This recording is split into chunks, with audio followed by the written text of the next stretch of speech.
Hello and welcome back to the Sacred Mycelium podcast. I am Victoria Starr, your host, and I am here with a wonderful guest, Cesar Marin, and we are going to talk about the topic of this growing interest in psychedelics, plant medicine, microdosing for Gen Xers and beyond. Because there are so many people over 50 that in my world, they bring up this curiosity and also this fear about plant medicine, about psychedelics, because like we both have been on this both and side of the seesaw of the fear and the vast openness of how this medicine can support us in the second half of our life.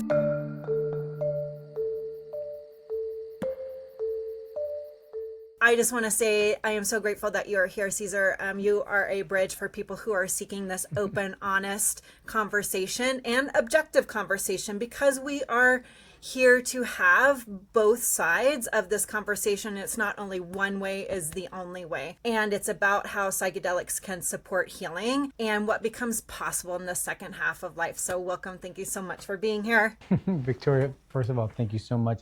A deep, deep bow of gratitude to you. First of all, for having me on your podcast.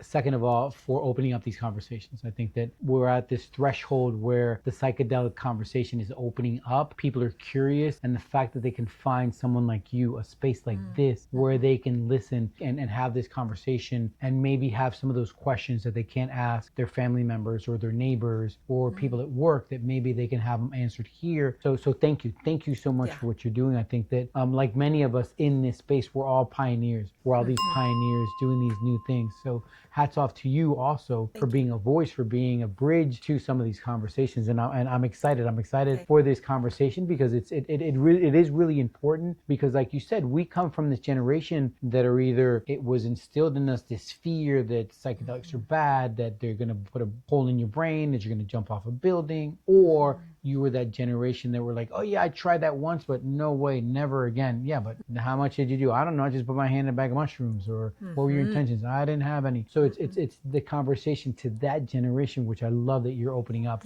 and inviting me to have with you. Yeah, well, thank you. Thank you for reflecting that back. And I'm just going to name it from the start right here, right now. Both you and I are Gen Xers. And I know for me, like, I was literally taught to fear psychedelics. Like, you stay away. It's the DARE program.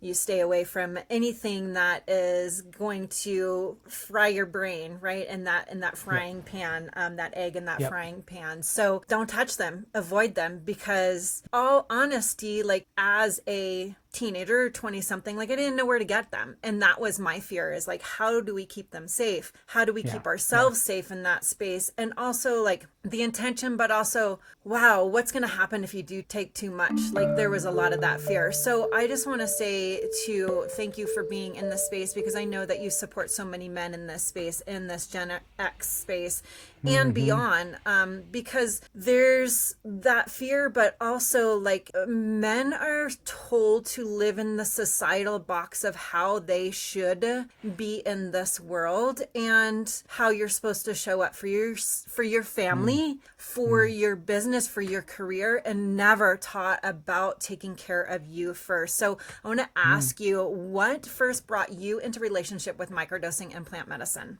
It's a great story, right? Because psychedelics, I did have that growing up fear, right? Of these are bad. But I did have a relationship with cannabis, and it became later in life an incredibly toxic relationship with cannabis, where cannabis literally almost taken over my life, or was deciding. Get up, get high, go to work, get high, at work, get high, get home, get high. So escape. There was a bit of an escapism. And, this was all through even time working at CNN. I was a functioning cannabis user. I went to work like it was nothing. And right before getting laid off from CNN, mushrooms come into my life out of a recreational curiosity, right? Someone has a conversation of the experience they had with psilocybin, and this childhood curiosity is poked at. Weeks later, someone else is talking to me about the experience that they're on at the moment. We're on this bike ride, and he's like, this is just magical. And now the curiosity is really poked at. So for me, my entry into psychedelics was more of a recreational curiosity.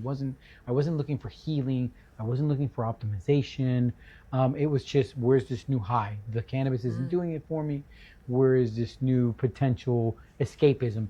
And quickly, quickly, Victoria, it showed me that this wasn't about escapism. This was about being present. And I vividly remember my first big dosage of psilocybin, because the week before I had gotten a chocolate bar, took a piece of the chocolate bar, had essentially a microdose, right, but didn't really feel anything. And I was like, okay, well, maybe it didn't work. And it wasn't until a week later, it was a Monday before Halloween 2022. We're on this bike ride, about 300 people. I have half of the chocolate bar, and about 30 minutes into the bike ride, I have what I call my awakening. I had that moment where we stopped at a street light, and I was like, oh, wait a minute, that's what my hands feel like. Wow. And I took a deep breath, and I was like, wait a minute, that's what it feels like to breathe. And I saw these trees, and the leaves just had all these hues, and I'm surrounded by these beautiful human beings, and I'm in heaven. I'm literally in heaven. But as I drive home, I mean, I'm still under the effects of the psilocybin. I get behind the wheel of a car, I'm driving to my house, and as I'm on the highway, my consciousness starts to talk to me and says, what are you doing? Like, are you serious? Like, you're literally hallucinating. Like, the street lights are going off like fireworks, and you're behind the wheel of a car. You can literally kill yourself. You can kill somebody else. And it was interesting because for me, it was like, wait a minute, what just happened? Like, who's that speaking? Yeah. Because, any other substance, if it was alcohol, I'd be like, we're doing worse than this, I'll make it home. If it was cannabis, there's no cops around, go ahead. But there was this sense of awakeness, this consciousness. And the moment I got home, like a good journalist, I mean, I've been at CNN for 25 years, I dug deep. What just happened? What was it that these molecules did in my body that made me literally fathom hell and feel angelic? And I realized that, hold on a second, psychedelics are being used as medicine? What are you even talking about? And it's being used for PTSD, and it's being used for anxiety, and it's being used for depression. And what is this, microdosing? There's people microdosing? There's people using small amounts of a psychedelic substance to overcome dependencies, to find creativity, to be more empathetic, to be more in touch with who they are. And right away I was like, wait a minute, hold on a second. And I dove in, and I did my research, and I read books, and I watched podcasts, and I looked at documentaries, said I've been called to do this. And as I start to microdose, it was crazy because this was right before my layoff at CNN, and I literally went from hiding the use of a substance at CNN to literally openly telling people, hey, I'm microdosing. They're like, what are you talking about? Yes, I'm taking a small amount of psilocybin mushrooms in the morning and coming to work, and look at what I'm creating. And it was like, whoa, hold on a second. And right away I started the conversation. I didn't hide from it. And that's where the idea of the apparel brand started, because I wanted something that I could wear that said psychedelics, or that said microdosing, or that had a mushroom that didn't look like it was high. But everything that I found was what? Very trippy, very psychedelic-ish, very tie-dye. And not that there's anything wrong with that. But let's be honest, if a guy like me starts having a conversation with you about psychedelics with all this gray hair on, with some tie-dye shirt on, what are most people going to say? Yeah. Listen, hippie. Yeah. Listen, stoner. Why don't you go listen to your Grateful Dead 8-track tapes and come back when you're not high, and maybe we can have an adult conversation. Yeah. Did I age myself there? So that's where the apparel brand started. That's where the idea to have these pieces to start conversations. So for me, it was really interesting how psychedelics came into my life, because I know that for some people there's this sense of, I need something, I deserve something, I want to heal, and psychedelics changes their life. Some people are like, oh wait, I've heard that if I microdose I can focus more, so I want to use this for optimization, and that's where I go. For me, it was like, my entry was like, oh no, it's a recreational curiosity. No, that's not what it's about at all. And it's going to sound woo-woo. Of course it's going to sound woo-woo. But the mushrooms have told me that this is when my big worry of like, oh my God, I'm going to get laid off. I'm 55 years old. Where am I going to find a job? Who's going to hire me? No one's hiring 55-year-old TV producers. TV's dying. Nobody even watches TV. You know what I mean? What am I going to do? Instead of that, the mushrooms were like, shh, take it easy. We got you. First of all, take a deep breath. You okay? Yeah, you okay? Yeah, look around. You got everything you need? Yes, I have everything I need right now. Okay, then it's going to be fine. We're going to reinvent you.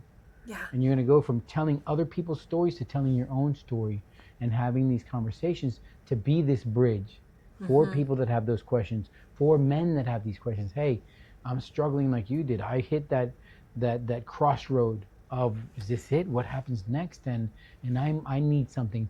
Help me, teach me, cultivate me with some wisdom of what has helped you. So that's really how it started. That's how my door to psychedelics was open, and I literally went, like you said, from having this fear and having this lack of knowledge to literally being an advocate and talking about psychedelics on a daily basis, to wearing shirts that talk about psychedelics, to openly having conversations, because I know it's a fact that I'm going to talk to 5 people. Of those 5 people, 2 of them are going to potentially say drugs, hippie, stoner, loser, what's next, heroin, fentanyl, what are you going to do? But you're going to have 2 people that you're going to poke at their childhood curiosity, and you're going to, wait a minute, what, Cesar, wait a minute. You're telling me that they're using psychedelics for medicine? Since when? You're going to have that one person that's going to say, that's what I've been called to do. Yeah. That's what I've been listening. That's what I've been interested in. That's what, Cesar, tell me more. That's what we do. That's the bridges that we need to become. Yeah. Wow. I have full body goosebumps. Thank you so much for sharing that. Whew. I'm just going to take a deep breath here and just take all that in, because there's so many juicy nuggets with what you just said. It's like this societal conditioning of what we've been taught that we are supposed to believe. And when we allow ourselves to step outside of that conditioning, outside of that box, and allow ourselves to be curious, can we be curious to a different way of being in this lifetime, and a different way of being a man, a different way of being a father, a different way of being a partner, and those Gen X growing up in that conditioning. And so I thank you for allowing the listeners to be able to hear that there is another way of living our lives, no matter what age you are. You don't have to wait until you're 50 plus, or I mean, it could be at any age. So do you think that people our age are still carrying fears that were planted 30, 40 years ago about psychedelics, about plant medicine, that you would like to just like take the hammer and just squash, kind of like that game that you say you see, you know, that with the weasel that you bop on the head? Yeah, and it's all generational fear, right? In other words, if you think of my generation, and then you think of my father's generation, and then my grandfather's generation, right? My grandfather's generation, was that war generation, who suffered, who went through the Depression, who some of them made it, some of them didn't. For them it was alcohol, you know what I mean? And that was it. Then my father's generation, the 60s, some of them, I'm sure, experimented, but then that was squashed, right? So their relationship with these molecules and these medicines went from maybe exploring to it being put the kibosh on, becoming illegal, less people doing it, and then our generation then becoming that generation that was fearful, that was uneducated, that didn't know, but at the same time, there was these pioneers that said, wait a minute, how about if we reopen these doors? How about if we try? So for me, and it's interesting because, psychedelics came to me at a very late age, at the age of 55. My kids were already grown up. So what do I hand down? What message of psychedelics do I hand down to my children? My message is, look, use responsibly, use safely, use with respect, use with intentions, use knowing that there's work to be done afterwards. These molecules have been beneficial to a lot of people. And even in the sense of, hey, my intention is to go to a museum and maybe see if I see things in the painting that maybe I would not have seen, which is okay because you have this intention. Even that might be better than what we were taught generationally, to escape or to be social. It was alcohol, right? That's what you had to have. And for men, and thank you again for bringing up that topic, because it's really important that men still have that curiosity to explore their own consciousness, because we become so rigid, right?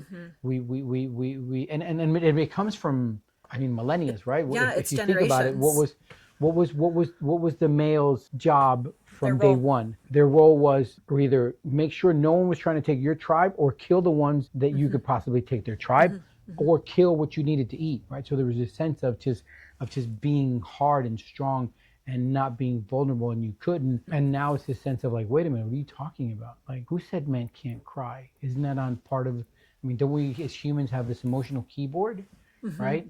Sadness is one of them. You Yeah. can't, why men can't play it? Like, men should not be able to have, why? And Why? we should. And it's important, especially nowadays, because we've become these men that we measure success through bank accounts, and we measure success through how big our home is, and we measure success through, acquisitions and mergers, but we don't measure success through the relationships we have with our kids, or the real relationships I have with my partner, because we've been taught to sort of, don't be vulnerable, Yeah. don't cry, don't let your kids see that you too are human, who might have a stressful day because Yeah. of whatever happened, and you were able to play that emotional keyboard, but you're so balanced that Yeah. you're not going to play it all day, or you're not going to play it by yourself. You know what I mean? Or you're Right. not going to play it in the dark, or you're not going to pretend that it doesn't exist. So it's it's I it's important to have that conversation, especially for men. Yeah, and I think that you just touched on something really, really huge there, Caesar, is that pretending that it doesn't exist. Because last night I was having a conversation with a client of mine who is in the second half of his life. And Mm-hmm. being a male, we're talking about this, I feel like I'm a failure. And I'm like, and he's also microdosing. Psilocybin, and like, but what is failure? Is failure a bad thing? Like, we've been so conditioned to believe that failure is a bad thing, but could it simply be the medicine is showing you something that you are allowed to redirect and have a different perspective of? And that is where the curiosity comes in, and Mm-hmm. that's where the intention and the sacredness of the medicine comes in. So when you sit with those, again, goosebumps, when you sit with those, this strong, and I air quote, this strong that you're supposed to be as a man, is strong, is just as beautiful in the tears and in the redirection as it is in the, oh, I'm killing this, or oh, I'm lifting these weights, or here, XYZ that you were conditioned to do. Mm-hmm. So thank you for bringing that forward. And I love that you say that you talk about our families and our kids, and truly, really, like, we're this ripple. I always tell my clients is that we're a ripple. We're sitting with this medicine. We're having this conversation. You tell one person and we become the ripple for the sacredness of this medicine. So your mission is specifically to support men over 50. Like, tell me why that demographic. The main reason, and it might be a selfish reason, it's because it's who I see when I look in the mirror. The person that I can touch the most is the person that I see, the person that has had the struggles that I have, the person that deals with the ego that I sometimes have to deal with, the person who has been divorced, the person who has lost their job, the person who is always desiring more of a connection to their children because they're empty nesters. So that's the reason, and especially dads, because it goes back to, who am I, and who might be able to listen to my experience and latch onto it to say, holy cow, wait a minute, that's what I'm going through, Yeah. that's what I'm feeling. He felt like a failure, you know what I mean, because he wasn't the senior executive of sports, or because, that's how I feel right now, but look what he did. He's able to turn his life around. He was able to reinvent himself. He was able to realize that the only thing that matters is right now. Failure is only a state of mind because it's right now. If you're trying to do something, in other words, if you're trying to achieve something, even the moment where it doesn't happen, it's still not a failure because you're trying, right? So it's just failure is just being stuck, not doing something. That's failure. Here's an example, because men might think of failure as I don't have the things, right? Case in point, Victoria. The other day, I'm driving here in Atlanta, and in front of me is this white Ferrari, not a red Ferrari, this white Ferrari, and this thing is shiny, like everything's reflecting off of it. It's beautiful, like the rims, it's glossy, and I drive next to it, and it's a man about my age with his daughter next to him, and his daughter's like this, and he's like this, and he gets to a stoplight, and what does he do? He pulls out his phone, and he's like this. Next stoplight, the same thing. So that guy's not a failure, is he? He's got a Ferrari. He's not a failure, is he? If that's his, imagine his house. He's not a failure, is he? Imagine imagine his watch. Imagine his shoe collection. That guy's not a failure, or is he? At that moment, the most important thing in his life, what he should most yearn for, which is the attention of his daughter, he's failing. Yeah, the He's connection. failing. That So connection. who's the failure? Who's the failure? Which one is failing at that moment? Yeah, and that ability to be able to, especially as a man, and you said this already, is to be able to have that conversation, whether it's with, it doesn't matter who it's with, but be able to express what you're feeling and have that safe relationship with your daughter, with your partner, with a close friend of like, I'm feeling this. I don't need you to fix it, but can you just hold No. me in this space so that I can Listen. feel it? Like my father was so rigid, and before he died, I saw so much regret in his eyes for never feeling the feels. And I know that with plant medicine, for my aspect, like it allows me to feel those feels and not get attached and not grip to the fear of those feelings. So I'm going to imagine, because the medicine has no gender, it doesn't know men from women, like it allows you as a man to be able to feel those feels and to move past them, right? Yeah, completely.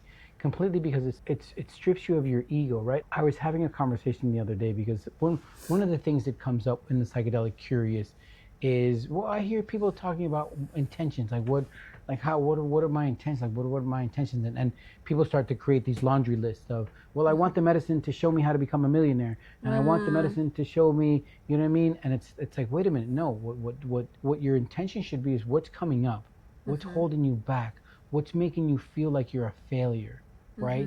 That's your intention, because that's where the medicine's going to take you, whether you're a man, whether you're a woman, whether you're rich, whether you're poor, right? Whether you're successful or whether you're a failure. The medicine is going to take you where you most need to see, what you most need to do, where you most need to work. But are you ready to listen? Are you going to listen, right? Are you going to take whatever the message, the download, whatever it was that you got? Are you ready to move forward with that? That's where the magic happens. And I think for men, when you open up that way, when your heart opens up, right, it lets you navigate through a different way. Through a psychedelic experience, I realized that my wife, more than needing me to love her, she needs me to see her. To see her. And that was powerful. That was incredibly, because again, I loved her. Of course I love her. Yeah. But were you seeing her? Are you seeing her? Are you really seeing her? And those are the types of things that as a man, without the medicine, what are you talking about? I bring her flowers. What are you talking about? I do this. What are you talking about? I bring her coffee. What are you talking about? And no one's like, no. That's not what it's about. Do you see her? What does that mean, Cesar? That means one, understanding what the other person, their great things and their not so great things, and understanding that they're not so great things, you still have to see them and accept them. And their great things, you have to see them and accept them also. But you have to also realize that the more you see the other person, the more the person sees you. And the more you're seen, right, especially in relationships, the less opportunity there is, or the less desire there is to see other things, right, things that aren't important at that moment. And that's an incredibly powerful message, because again, you can love the person you're with, but do you see them for what they're worth? Do you see them for the potential damage that you could do with something that you say, something that you do, a way that you act? Do you see that? Or is it, no, I love you, so I'm just going to act this way because I love you? I think and it's also taught me to do that with my kids also. Like I love my kids. Of course I love my kids. I've always loved my kids since the day they were born. They're the top thing in the podium of my life. But did I really see them for what they're worth, for who they are, for what they mean, for not the potential that I think they have, but for the nurturing and support that I could give them, so hopefully they can see the potential that they have. Yeah. Wow. Again, so much beauty in that, what you just said. And as a woman receiving the words, and as your wife, like what a value and what a gift that you are to be able to see her. Because at the end, when in these moments, speaking from a female perspective, is that I don't need you to fix me. I don't need you to save me. I desire you to hold me in this space, and that's all. And what a gift. And that's what I'm hearing you say, is when I see you, that's what I'm hearing you say. And that's how I interpret it into my words. And for our kids, it's the same way. is that to be able to see them for who they are, that like their souls on this human journey vastly different from ours, and how can we support them in their journey without projecting what we think that they should, and I air quote, should be doing. Yeah. Because like our soul is here for a different reason, and what my human experience is so vastly different from theirs. And so let's speak to this fatherhood, this relationship, and this legacy that you are here to support men and their journey with their kids, whether they're 30, whether they're 12, whether they're somewhere in between. It's important because, Isabel, my wife, works with family constellations, right?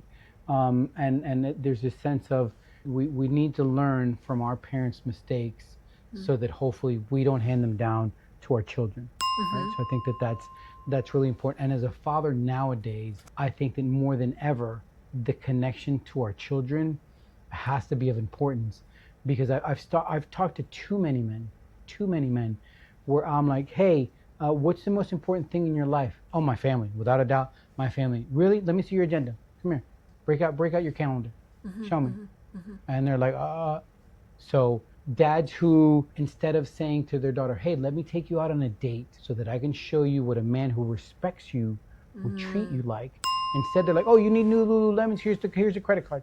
As long as you're out of my hair, here's a credit card. Go get whatever you need, right? How does psychedelics support that? How does psychedelics and plant medicine support that father? Again, it's the sense of one, realizing that that moment of nurturing with your child is going to be fleeting.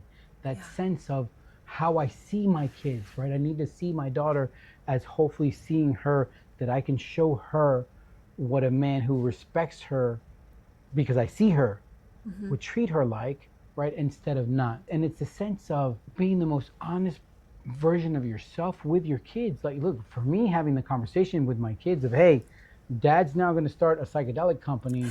And I mean, that was like, what do you, excuse me? What do you, hold on a second. Back up a letter, back up. So tell me again.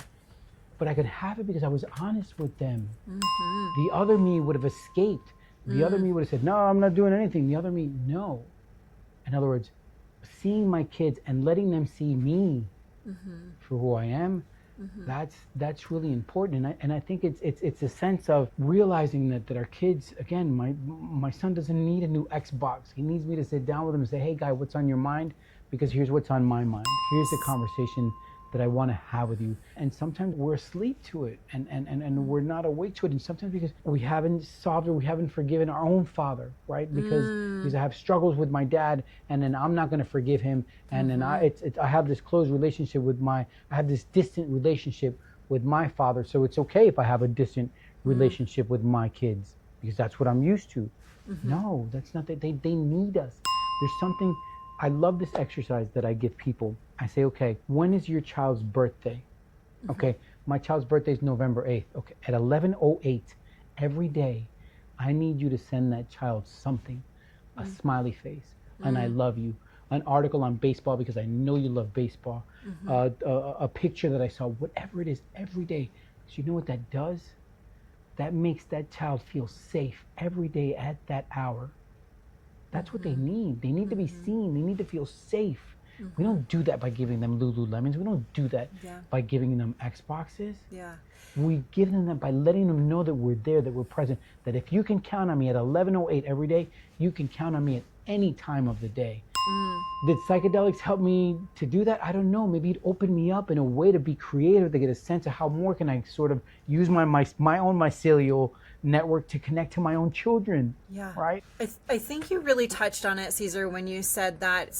I really believe, and it's not that I think, I really believe that the medicine, psychedelics, whatever plant medicine you choose to sit with, whether it's a journey, whether it's a microdose, like it allows us to see ourselves and to be curious about what's within us so that we can forgive ourselves first and foremost. It's about forgiving our past and who we were when we did not know any different, so that we can step forward into this space of healing and this growth, and then they see this change. My relationship with my daughter, since I have been microdosing psilocybin, since I have sat with 5-MeO, since I have sat with bigger journeys of psilocybin, has vastly changed to where, like, I see that I'm not here to fix her. I am here to hold this space for her so that she is seen. She sees within me, she reflects back to me that she sees the work that I'm doing in myself, so that these patterns don't get repeated and handed down. Do you experience that also with your kids and the men that you work with? Yeah, I think that's an important conversation, right? Because it goes back to that family constellation things, right? Things that we carried down, right? Things that sort of the mistakes that my father might have made, right?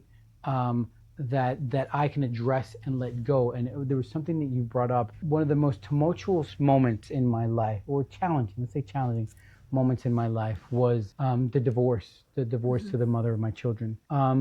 And someone instilled in me something, a real incredible lesson, that lesson has come up in pretty much every single bigger psychedelic journey that I've had. And it was the concept of, in everything with everyone, you need to do three things. Number one, you have to love. Undoubtedly, no matter what, you have to love, even your enemies, even the people that you despise the most. And here's the reason why.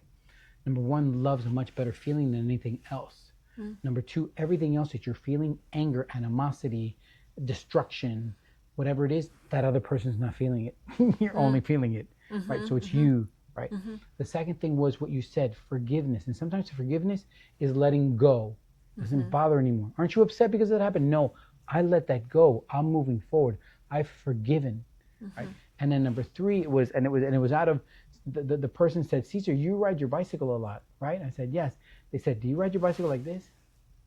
And he's got his head turned around over his shoulder for those of you that are listening. Exactly, listening. Yeah, so it was this sense of, why are you living your life like that? So love, forgive, and move forward. Or love, release, and move forward. And that's come up with me in every single psychedelic journey. And I think that if we can do that, if psychedelics can teach us that, or if meditation can teach you that, or if cold showers can teach you that, or if just grounding can teach you that, to love, to release and forgive, and to move forward, imagine how we live. Imagine how the guy cuts me off in the middle of the road. Am I gonna, no, I'm gonna love. Hey, you know what? Maybe you're more in a hurry than I am. You're gonna move forward. I'm gonna move forward because nothing happened. You know, and I'm gonna forgive because it's okay. So I think that's a major lesson that I had seen the power of it because it helped me get through the divorce. But through my psychedelic experiences, even with 5-MeO, it's always been that love, forgive, move forward. That's why I have it tattooed on my side, on the side of my. The day after the divorce, I had it done. But it grounds me. It helps me to. Someone asked me the other day, Cesar, what do you do when you get angry? I was like, I take a deep breath. Yeah. And I try not to be angry. Yeah. What a concept. Like, what are you talking about? So the guy cuts you off. You have to swerve. You almost missed the guardrail. You get back on the thing. You're not angry? No, I'm thankful that I didn't die. Yeah. And if I'm not, how can I be angry? And that's where I see where plant medicine and my microdosing practice, Cesar, has helped me, is to sit in the, I have a choice. I have a choice to stay in that anger, or I have a choice to go, wow, I do not know what is happening in their life.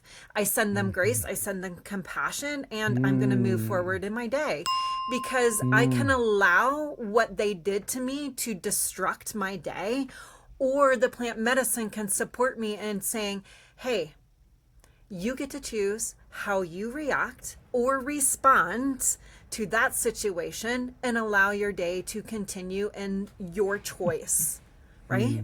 You know what's awesome? That there's actually a study to back exactly what you're talking about. I just read it last week. They did this study in Poland, and they took a section of the population who had a relationship with psychedelics before, whether it was a microdose, a big dose, whatever, and the same number of people who had never had a psychedelic experience. And what they did was they asked the people who had a relationship with the molecules to restrain from using them for a month. For a month. And then they went through these studies where they would show people other people's facial expressions. And the people who had relationships with the medicine were less triggered by facial expressions of people of fear, of chaos, of anger, of whatever. And you're absolutely correct what you said. Through the medicine, it's almost like you're able to take a deep breath and ask yourself, am I going to let this trigger me? And if it is, how much am I going to let it trigger me? Because I can take a deep breath and go, you know what? Yeah, he cut me off, but I didn't die. Yeah. Thank you. Yeah. You know what I mean? Or I can say, yeah, you almost cut me off. F yourself. You know what? I'm going to get next to him and I'm going to throw him off the side of the road and I'm going to sort of. What are we talking about? Are you serious? Those are the emotional key. That's the emotional keyboard you want to play? No, thank you. Not for me. Not for me. Yeah. Yeah. And in full transparency, like this is a journey. This is always about evolution. This isn't like, oh, I'm going to go have a psychedelic trip and be in the space of the medicine for 12, 14 hours and then come out cured. I have a relationship with this medicine that allows me to be curious and to witness and sometimes like be the observer of who I am in that moment in time. And then, okay, I get to be angry and also I get to choose. It's obviously we talk about integration, right? It's which is such an important part of the psychedelic journey, but it's also we need to have the talk about reintegration. Yes. Like you go and you have this experience and you come out of it and you have the afterglow and you're like, whoa, wait a minute, life is beautiful, and then you reintegrate into your normal everyday life, and it's not all rainbows and butterflies. And people are still, but now how am I going to react now? Yeah. How am I going to react now? Right? Is that person that before annoyed me, made me upset, am I going to let them trigger me that quickly? Or am I going to take a deep breath and go, okay, wait a minute, hold on a second. Yeah. Let me see how I can resolve this for myself. Yeah. Right? Because the anger, whatever I'm feeling, they're not feeling it. I'm the one that's feeling it. Yeah. So it's those type of consciousness. And again, that's part of the awakening, right? I'm not going to tell anybody, hey, you're going to, if you get the calling and you sit with these medicines, your life is going to be incredible. You got to do the work. You got to do You got to do the work. And you know it. I tell people, this is any psychedelic experience is a 40-20-40. At 40% before, what are your intentions? Where's your mindset at? What's your setting? Have you been called to do this? That's incredibly important. The experience itself is only 20%. Let's be honest. Yeah. It's only, and then you got that 40% of the integration, the reintegration, the how do I now navigate something that I wasn't seeing before that now has become so clear about myself that I need to move forward. That's where the real magic happens, the before, the being ready, and the after. The experience itself is beautiful, is wonderful, is magical, as challenging, as profound as they can be and as they are for some people. The work is done before and after, for me, in my personal experience. And I'm just going to ditto that, like the people that I've held space for in their journeys too, like that reintegration is the most important, because I mean, you can have 12, 14 trips and be the ayahuasca, the 5-MeO, the psilocybin journey person that's done them all. But if you don't allow that integration afterward, that reintegration afterward, because for me, like, this medicine is sacred. It's not about how many times can I do this. It's sacred in this human experience and our soul's evolution to be able to, I mean, I come back to this evolve and to grow and to experience, like, life is about, this human journey is about feeling the highs and the lows, but how do we navigate those highs and lows? And I want to circle back to fatherhood, and I want to circle back to being a man in this paradigm of this earth journey and in this moment in time, Cesar. And like, I know you have a beautiful experience on your own with other plant medicines, and if you care to share that and how that is supportive for you so that you bring that and cultivate that for other men. When I first when psychedelics first came into my life, and it would literally became like, wait a minute, hold on a second, I could talk about this. And someone very wise in the space said to me, Cesar, you could potentially could have and be a really powerful voice for this, but you need to try to have a relationship with other medicines.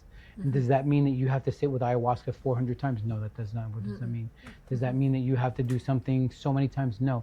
But it would be interesting for you to at least experiment or have an intention to sit with some of these medicines so that you can have honest and open conversations. So that's, for me, that's the reason why I've intentionally used psilocybin. I've intentionally used LSD.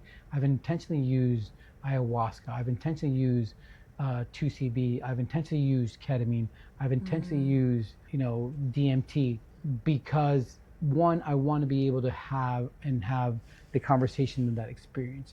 I think that for men, especially dads nowadays, there is this reluctancy to sort of open up to this because the other escapism is so easy. The alcohol is so easy.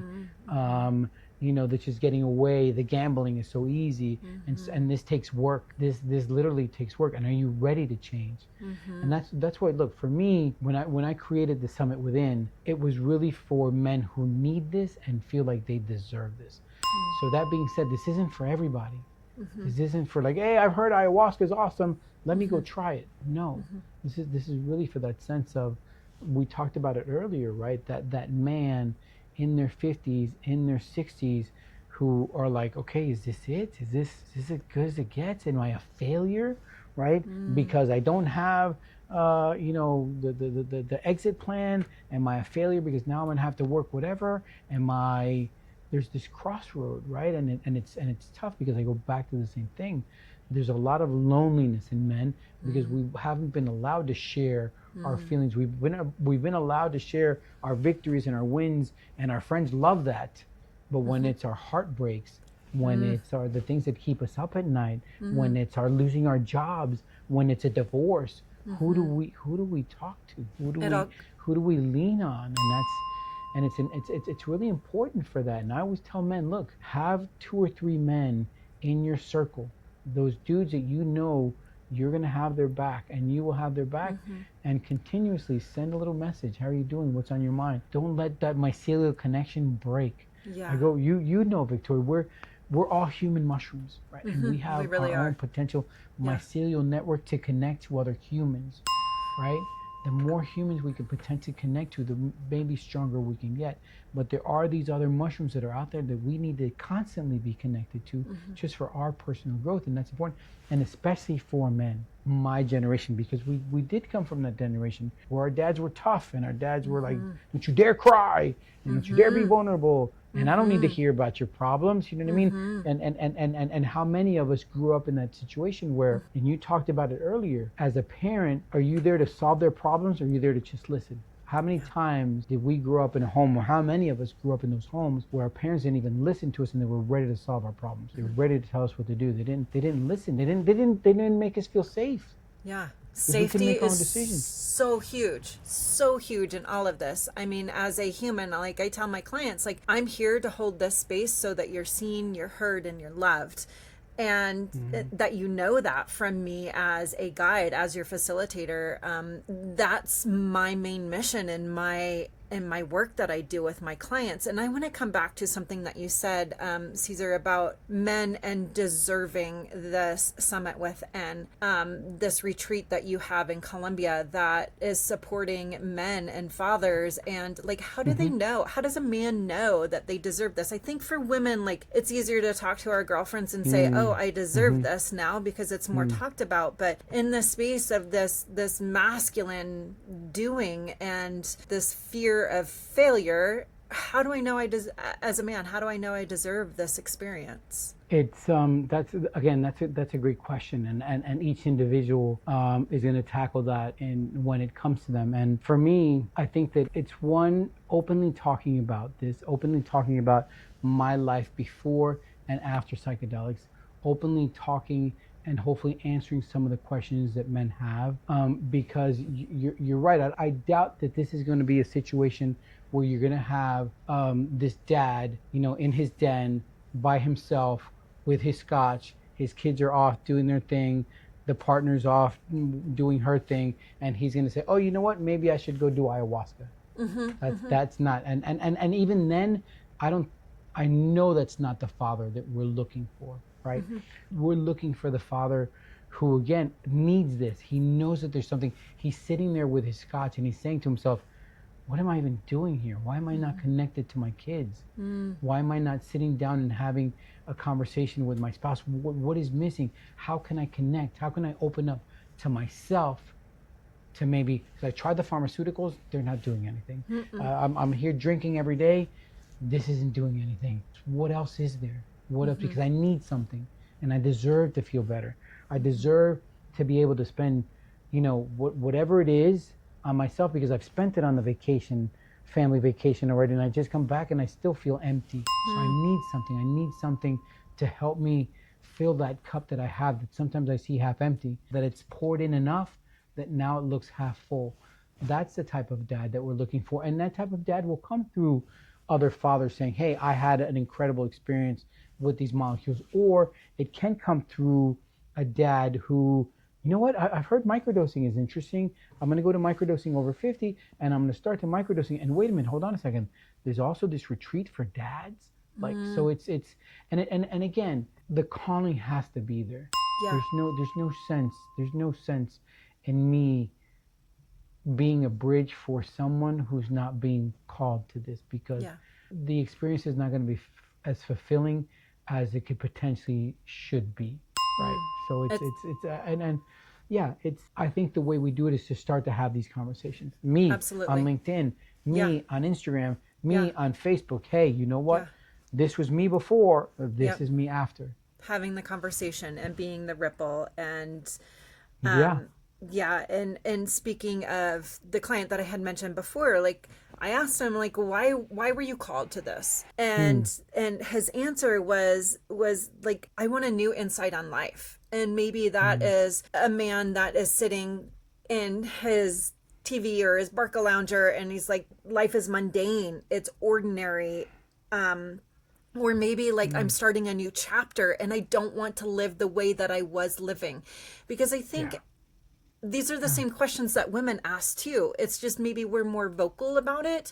We're men, the permission to be vocal about it, the permission to have the conversation with you. I mean, I know that, you're open to people reaching out and asking you the conversation, the simple questions, as maybe having a support network that can allow you to ask the question, not what do I want, but what am I leaving behind? What am I leaving behind as this legacy for my family, for my kids? Do my kids know, did they know later in life that I support them? And even permission to, like, I'm really freaking scared as a man to say that. I'm really freaking scared to explore this, but I'm going to explore it because I know that there is more for you as my child or as my adult child.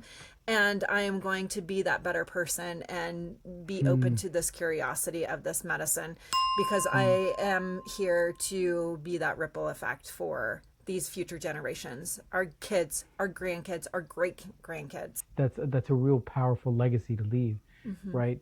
That legacy of the human consciousness, right? The potential to explore one's own consciousness in a free way. I think that sort of having that conversation with our children, so then they could have it with their children. I think that's incredibly important. And whether our children, look, my oldest is 30, my youngest is 21. They know what I do. They know how I do it. They know that I've been to retreats. They know that I've had deep dives. They know that I've had challenging experiences. They know that I've had wonderful experiences. But I was lucky because, again, my children were older, right? How do you have this conversation with a 12-year-old, with a 13-year-old who is now interested, who is now heard, who is now, his friends are probably experimenting. How do you create a container? How do you have that conversation with your children to say, the hey, look. Safe, supported container. Exactly. Yes. So yes, I understand the curiosity. maybe not sure that your age is the appropriate age. I would hope that maybe you would wait longer, and I can support you whenever you decide. If there's a calling, again, these are important, honest, open, objective conversations that we should have with our children, because they're curious. They're curious, and exploration is potential, but exploration without education and without responsibility with these molecules could potentially be dangerous. Absolutely. And that's why, again, we need to have these open conversations with our kids. It's better to tell your kid, hey, I know you're curious. Hey, you know what? We'll sort of try to set up, I don't really want you to do this, not right now, but if that's the thing, come here, we'll go and we'll have a container and we'll sort of figure it out. Then, hey, you know what? We just found your kid out in the woods. He's sort of took too many hits of acid, and now that's a nightmare. Yeah. That's a nightmare compared to, hey, you know what? Let's set something up. Let's be safe. Let's have a conversation first. Have a conversation first. This isn't, hey, you know what? Green light, bring all the drugs you want. Let's do them here. Let's have them in the house. No. Not what this is about. Yeah. It's not what this is about.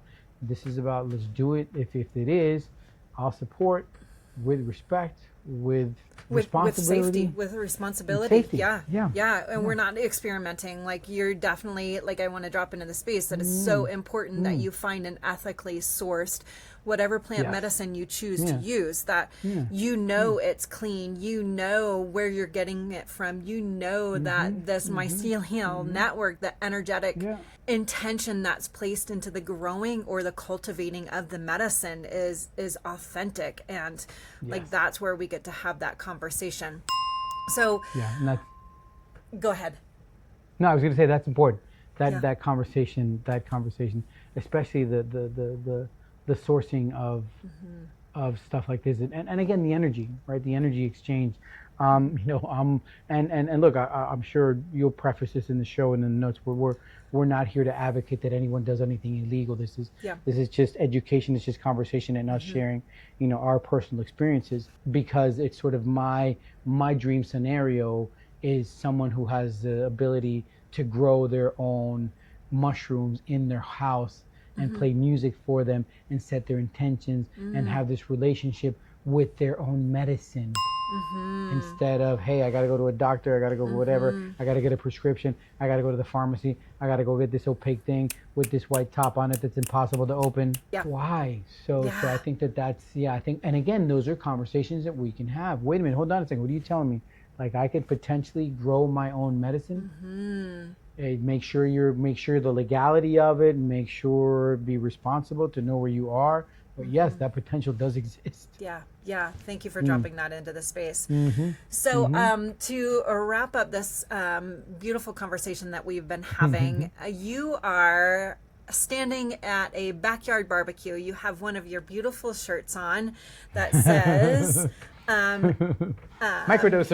microdoser or something along that line, and a guy comes up alongside of you and says, hey, I've been curious about psychedelics for years, but honestly I don't know what to do. What would you tell him?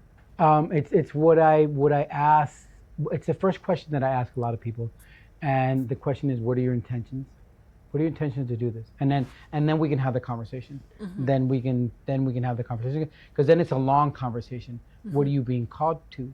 So if your intentions are this, you know what I mean? My intentions are I want to sort of go deep in my brain to sort of find out the childhood trauma that's keeping me from doing. Okay, then maybe you need a therapeutic dose. You need a bigger dose. You know what I mean? Let's have this conversation. So I think that it's us, right? Who are not the, hey, you have to do psychedelics. Hey, you have to. It's meeting people in that sense of the first step is always going to be, what are your intentions? Why do you want to do this? Why are you being called to do this? Because I wish that, in other words, I wish someone would have had that conversation with me, right? Because then maybe it would have been different. Maybe, oh, wait a minute, hold on a second. And look, everything for me fell into place. And did I make mistakes here? I'm sure. So I don't want anyone else to sort of make that mistake, or maybe at least get their optimal vision of who they should be quicker than what I've been able to. So I think that's, so I think that look, I think it's one, the openness for someone to come up to me, that I would be grateful for. Like, whoa, wait a minute. Okay, hold on a second. Thank you for trusting me enough. Thank you for trusting me enough to come up to me, to ask me this question. that you might not ask anyone else. So for that reason alone, Yeah. I'm going to be grateful, and I'm going to try to give as honest, open, and objective information as I can. And I think, like I said, the first question right out of the gate should be, what are your intentions to do this? Yeah, what's your desire? I love that. Thank you for sharing that. And know that the invitation for, you don't have to be a Gen Xer or in your 50s, like the invitation to be whatever age your human body is. You could be 60, you could be 70, you can be 80. This medicine supports all humans in this journey. It's the desire, and you'll know when you're being called to this medicine. Is there any last final wisdom tips that you would like to share with the audience, Cesar? I tell people today is the best day of my life. The reason why is that yesterday is not really a day. Yesterday is a memory. Tomorrow is not really a day. That's just a fantasy that might not happen. So today is the best day of my life. Victoria, thank you so much for being part of the best day of my life. Thank you to everyone who is listening to us or sees us. Thank you for being part of the best day of my life. Just deep bow gratitude. Go out and spread much love. Love is such a beautiful thing. Go into a supermarket, say good morning to everybody. Smile at people. You don't know. I'm going to leave you with this really short story that changed in a way for me. I go to a Starbucks and someone comes in with a bicycle, and like I told you, I'm a cyclist. So we start talking about the bicycle, and we start talking about life. And when it's time for me to go, I said, all right, dude, I'm out of here. And I give him a hug. And the gentleman holds on longer than what most people hold on. And when he lets go, he says, you don't know how long it's been since I've had a hug. Oh, gosh. And I was like, what a gift. So you don't know who needs that hug. You don't know who needs that little voicemail of, hey, thinking about you, hope you're having a nice day. Connect. Yeah. Use the technology that we have to connect. Whatever, your kids, send them that message on a daily basis. Your spouse, when is their birthday? You can do it for them. Your parents. In other words, let's connect a little bit more. Let's have that collective awakening where we can literally like hold hands and just move forward. Yeah, let's be part of the mycelial network and this human existence. Yeah. Victoria, and I'm going to do this. I'm going to put together a little Victoria code for Cultivating Wisdom, the apparel brand, for the store. So anyone that uses the code Victoria, they can get 20% off anything in the shop. So just in honor of everyone, so we can go out and sort of manifest what we're doing, change people's mind, poke at people's childhood curiosities. Yeah. I would love for people to do that. Yay. Thank you so much, Cesar. Thank you for offering that. And I'm so grateful to have you on. Thank you for joining me on the Sacred Mycelium podcast. I am so honored that you are here and just listening to these real life stories and the questions that come up about microdosing plant medicine. And until the next time, see you in the next show.